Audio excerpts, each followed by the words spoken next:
these guys. Those of you who know a bit of history about this team and me with this team, I've coached them for a long time. It's really near and dear to my heart. Great kids, and they're a super high level team. And every day that I work with them, they just honestly blow me away. The amount of amazing achievements that they've accomplished over the years has been unbelievable to watch. And I'm talking about coaching them from little babies, to be honest with you. I think when I was thinking about this, talking about these guys, I think it would be remiss not to talk about what they achieved last season. We didn't have a banquet last season, and it was honestly one of the most amazing seasons I've ever been a part of as a coach, to be honest with you. What they achieved. Obviously, we were all going through COVID, and there was rules, and it was the fourth season. We could only play our own teams in our own league, if you remember, and there was no state cup the year before, so that was taken away from these guys. And they'd all really set the stall out to try and win that competition.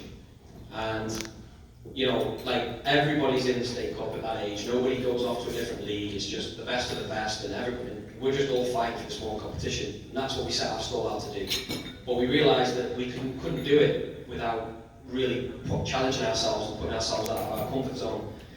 So we went to some big events. One of the events was the Western Cup, and we went on like 2 weeks' notice down to Florida, and just literally called the parents and said, "Hey, this is an event in Miami. Like, it's supposed to be one of the best events around. It's one of the only events that's going at the time. I know we're going to get the competition, but we need, as I mentioned earlier on with one of the teams, you can't build mental strength without going through adversity." So we went to this event.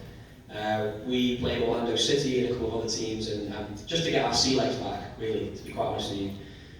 We went to the Indy Fire Juniors tournament and won that. And we went to the Blue Chip tournament and won that. So we were sort of poised to try to do some great things that year.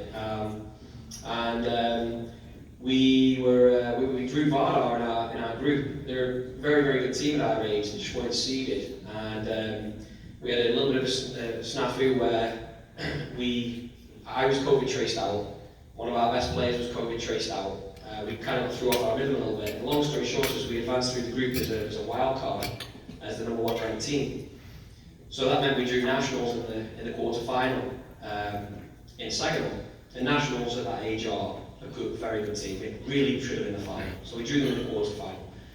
And going into that game, you're thinking, well, we don't want to get knocked out in the quarters, like we want to go all the way.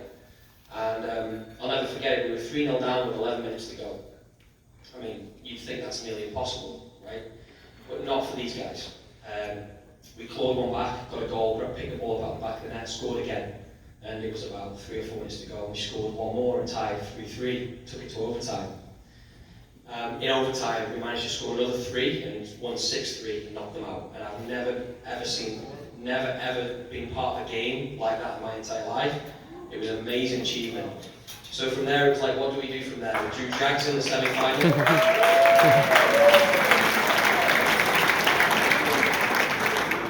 We drew Jags in the semi-final and 3-1. Made it tough, but 3-1. And then the final was Vardar again. A team that we didn't have, I didn't think we had a fair shake of it in the first game. And we won 1-0 and lifted the state cup, and it was an unbelievable achievement. We then got invited to a tournament called the Super Copa, which, for those of you who don't know what it is, they set their stall on inviting the best 72 teams, but hand-selected from around the country, to play in the event. We accepted it, we went, and we played against them. When you were looking at the draw, you were like, there's no... I remember the guy who organises it said, we had a parent complaining that their group was the group of death, and he said, every group's a group of death. They're all good teams. And the way it works is, when you go to a tournament, there might be 72 teams in your age group, or 72 teams in your age group, they're divided by different brackets. This was 72 teams all competing for one trophy, right? First game, or first or second game out, was the number 1 or number 2 ranked team in the country from Texas. They won the Texas State Cup, and we were under pressure, unbelievable pressure from the moment that we kicked off. And we were in Texas in the middle of the summer, and it was just a nightmare. We got to the water break, we gathered our thoughts, and came out, and we ended up for unbelievably beating them 5-1. It was an unbelievable result.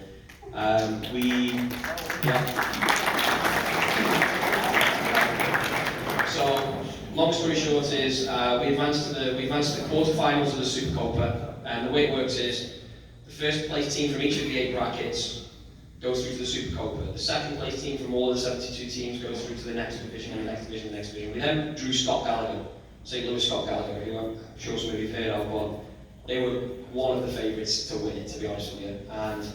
And we beat those guys as well, and then we went to play Albion Soccer Club from San Diego. It was 2-0 to them. It was a great game. Pulled one back, and then we had a penalty call turned down at the very end there. There was a blatant pen to probably tie it. They went on and won the whole thing, but it was an unbelievable season for these guys, and honestly, I just think they deserve a massive round of applause for that achievement.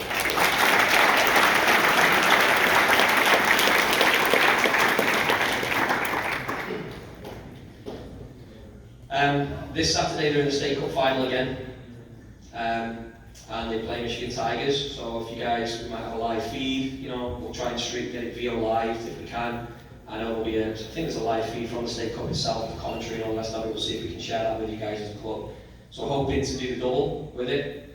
But honestly, like I say, you can tell I'm serious with it because it's near and dear to my heart with these guys, and what they've achieved as a group over the last couple of years has been amazing. In fact, going through the adversity that they've been through, with the COVID and all that, it's been phenomenal. But so I'd say one thing for me, none of it would be possible without the parents.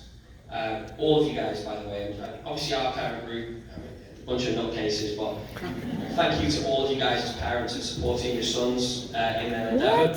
We realise there's a big commitment for you guys, and you guys as players, it's a big commitment for you guys as well. Obviously, there's days you come home from school and you might not feel like going to training, but you do. But your parents are there to support you, and they're the ones that are your support network. So you need to give those guys a massive thanks as well. Another round of applause for all the parents.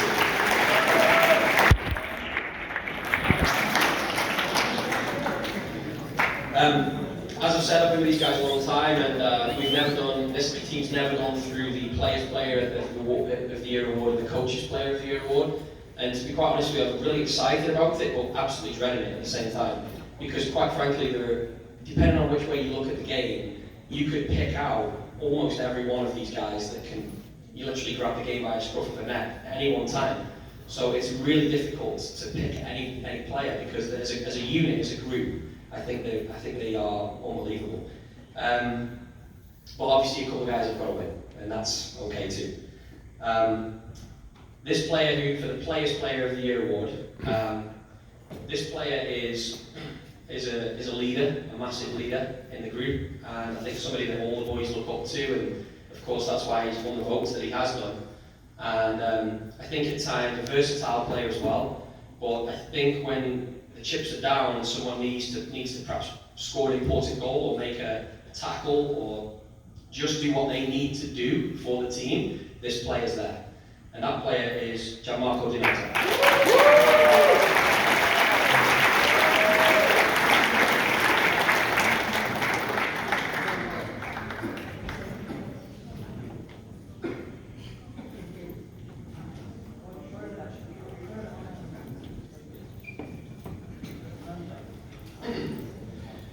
Okay, for the Coaches Player of the Year, we emphasise all the time with the players, help your teammate, constantly support your teammate with and without the ball.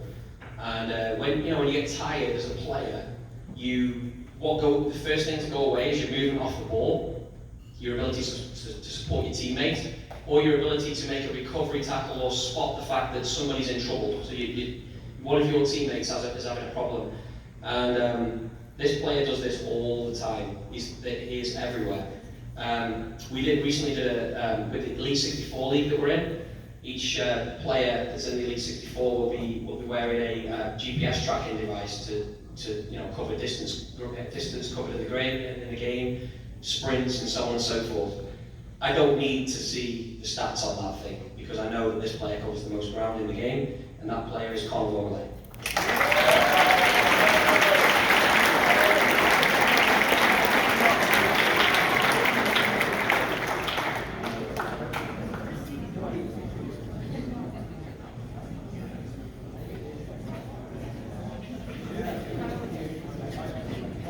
2009 Boys Academy, guys.